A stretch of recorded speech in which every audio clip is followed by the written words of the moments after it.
So we have a folder structure in Air by client. Assets, that's just stuff that we have from the client, just raw pieces, however that's brought in. Internal review, there's a whole process in Notion from creating the actual ads, which isn't this. But then in terms of sharing with clients, it goes from an asset, then briefs go to video editors, back and forth feedback internally, and then it goes into internal review. Then it's done a final pass internally. So this is like one draft of the internal review stuff. This the client can't see.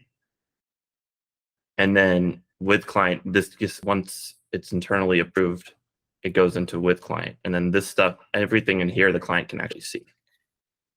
And an individual asset, this is the benefit of Air for the people that aren't aware. You can do comments kind of like Frame. And so for video, you can do timestamped comments as well. And the clients have never really had trouble doing this themselves. You give them a public link, they go in, comments, and it goes right back to the editor in format. Right. The problem with Miro and those other ones that I found is that you can't do the video timestamp type stuff, which Frame does well, but then it doesn't do the file management. Once it's with client, there's comments, it might go back into internal review, more edits back and forth. Once it's approved, though, it goes into client approved. And then media buying team knows that anything in the client approved folder can go out however many times we want in whatever way we want. But unless it's in there, it doesn't go out. And that's kind of the structure we play with in Air. So yeah, it is very, very helpful.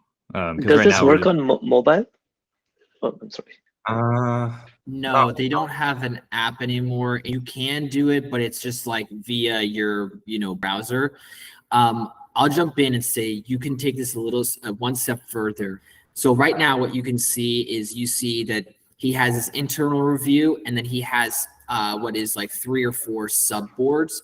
You can actually not do that at all and have a Kanban view. So if you go to, your date modified to the top right, and then you go click there to that square, you could do a Kanban, and then you can actually have, you can decide what those are. So instead, like you can have internal review, and then you could be like, this is what I'm working on. This needs review. So you can basically have the assets where they are. And so for example, let's say you need to have the internal review, you make ads or you make comments, and then you would just change, like that needs to go back into the editing part. And then your editor just always is looking at that editing column and will be like, oh, okay, there are new comments. Let me go and make those. And then they're not bouncing around a bunch of different,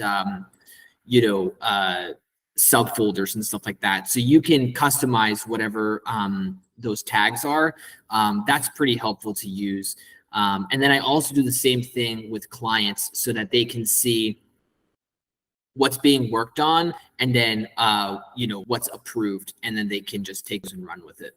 The one thing we hit, I agree with you. I think my creative manager actually does use a Kanban view. I haven't played it, but the thing that he was hitting a wall with was if you don't want the client to see the works in progress, you have to move it outside of this Kanban view to a different or different folder, because they'll see the whole Kanban. And sometimes clients go into this in progress stuff, drop a bunch of comments before it's ready. They don't even know what they're looking at. Yeah. So that's something to be cognizant of when you build this out, is you want a separate view for the client, unless you want them to see the works in progress. Yeah, I would say like only once we've done the first draft and then they want to know where the edits after that, can we do that? But yes, and for internal review, I would keep it separate. So I like what you guys are doing there. So that's great.